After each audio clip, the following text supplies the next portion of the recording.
like it.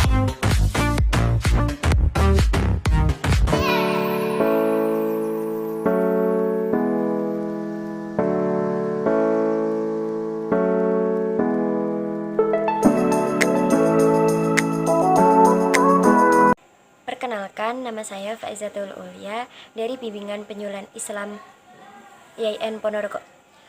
Pada video kali ini dibuat untuk memenuhi tugas mata kuliah teori-teori sosial yang diampu oleh Bapak Yani. Langsung pada pembahasannya dari pengertian teori dramaturgi yang dipopulerkan oleh Erving Goffman. Oke, pada pembahasan kali ini adalah pengertian dramaturgi. Dramaturgi itu berasal dari kata dramaturgi, dari kata drama yang berarti seni atau teknik drama dalam bentuk teater. Dramaturgi sendiri merupakan sebuah teori dasar tentang bagaimana seorang individu menampilkan dirinya di dunia sosial yang menggambarkan individu-individu dan interaksi yang mereka lakukan dalam kehidupan sehari-hari mereka. Teori dramaturgi itu memusatkan perhatian pada interaksi secara tatap muka atau face to face atau kehadiran bersama. Jadi individu itu dapat memperlihatkan suatu pertunjukan apapun bagi individu lain. Tetapi kesan yang diperoleh publik terhadap pertunjukan itu bisa berbeda-beda. Ada yang meyakini pertunjukan yang diperlihatkan olehnya, ada juga yang bersikap sebaliknya. Sedangkan interaksi yang terjadi ini sangat rapuh dan dipertahankan sebagai hasil dari kinerja sosial. Kinerja sosial yang buruk merupakan ancaman terhadap interaksi sosial sebagaimana yang terjadi dalam pertunjukan teater.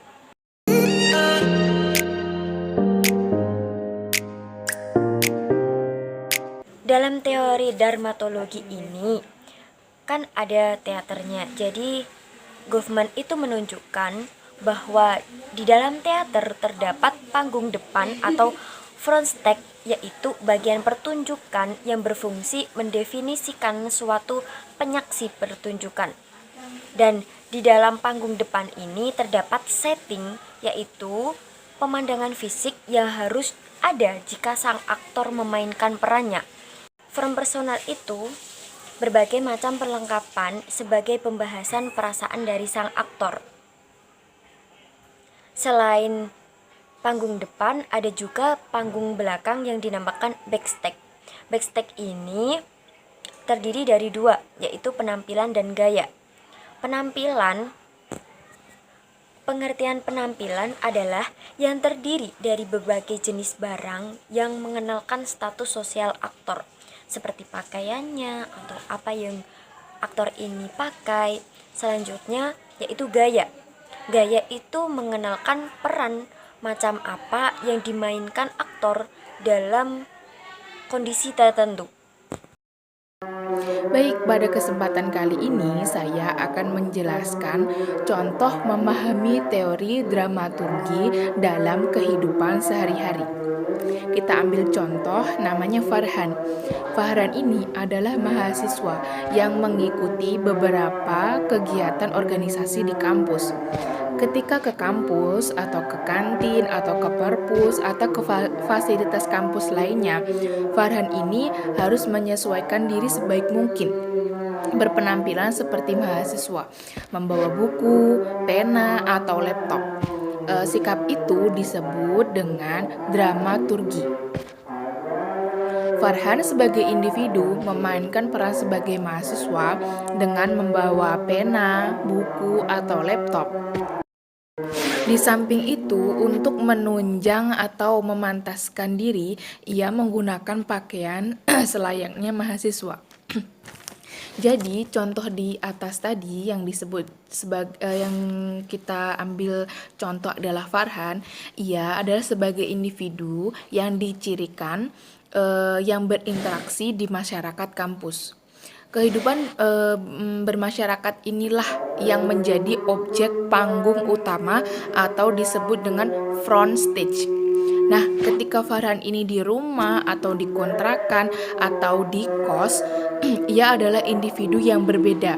Keadaan tersebut jarang ditonjolkan.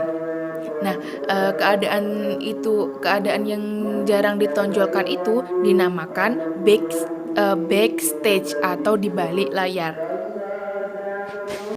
Lanjut ya, layaknya sebuah panggung teater, studio acara, ataupun lokasi syuting, para aktor yang sedang di backstage tentu melakukan hal-hal yang berbeda ketika berada di front stage.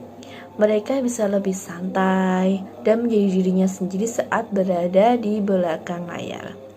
Begitu juga dengan Farhan pada kondisi backstage. Farhan itu melakukan hal-hal yang tidak dilakukannya ketika di kampus. Bisa jadi suatu kebiasaan itu kurang berkenan juga.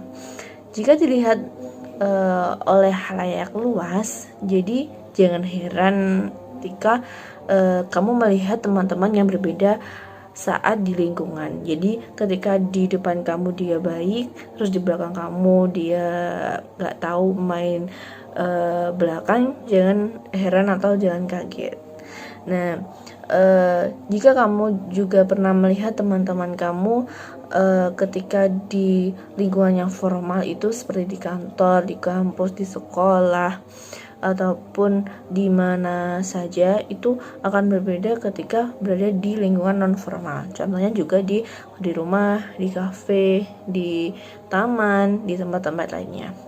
Sadar atau tidak sadar, dia sedang menerapkan teori dramaturgi ini. Mungkin secara tidak sadar, kalian pun atau saya atau siapapun juga menerapkan teori dramaturgi ini tanpa kita inginkan. Teori dramaturgi ini yang pertama adalah bahwa teori dramaturgi ini dirasa itu tidak memperhatikan struktur sosial, bahwasanya teori ini hanya dapat diterapkan dalam suatu situasi saja, tidak dapat menjadi satu patokan untuk diterapkan dalam situasi atau suatu lingkungan yang di situ terdapat struktur sosial yang berbeda-beda. Jadi hanya bisa diterapkan dalam suatu struktur sosial tertentu. Nah, yang selanjutnya yakni dramaturgi ini menganggap bahwa manusia ini bersifat objektif. Manusia ini tidak bersifat subjektif, yakni manusia hanya menjadi objek di situ, tidak menjadi subjek, seperti halnya contohnya ketika ada suatu pemerintahan. Nah, di situ yang menjadi subjeknya adalah pemerintah, sedangkan rakyat atau masyarakat ini hanya dianggap sebagai objek saja, hanya dianggap sebagai suatu bahan untuk untuk menyejahterakan atau mencapai tujuan si cita-cita si objek ini atau cita-cita si pemerintah ini gitu. Dan yang selanjutnya adalah ya masih berkesinambungan dengan si manusia dianggap sebagai objek atau contohnya yang rakyat sebagai objek itu tadi, yakni eksistensi masyarakat sendiri itu tidak diakui.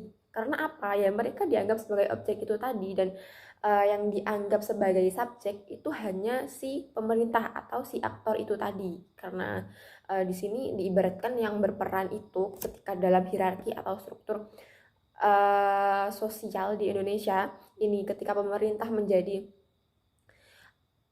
seorang aktor, ya di situ masyarakat atau rakyat menjadi subjeknya. Nah, yang selanjutnya yang terakhir yakni hanya terbatas atau hanya berlaku pada situasi total saja. Nah, dalam hal ini teori dramaturgi ini dijadikan teori, dijadikan alat hanya sebagai alat untuk menghegemoni rakyat atau dalam situasi atau keadaan tertentu, seperti halnya yakni di asrama, barak militer, institusi pendidikan, penjara, pusat rehabilitasi. Nah, hanya dalam lingkup yang seperti itu saja. Nah, dalam hal ini teori dramaturgi dapat diaplikasikan dalam situasi-situasi tersebut, karena dalam situasi tersebut ini jarang ditemukan pemberontakan, karena diharapkan dalam hal ini tidak ada pemberontakan dalam hal tersebut, dalam situasi tersebut, seperti itu. Nah,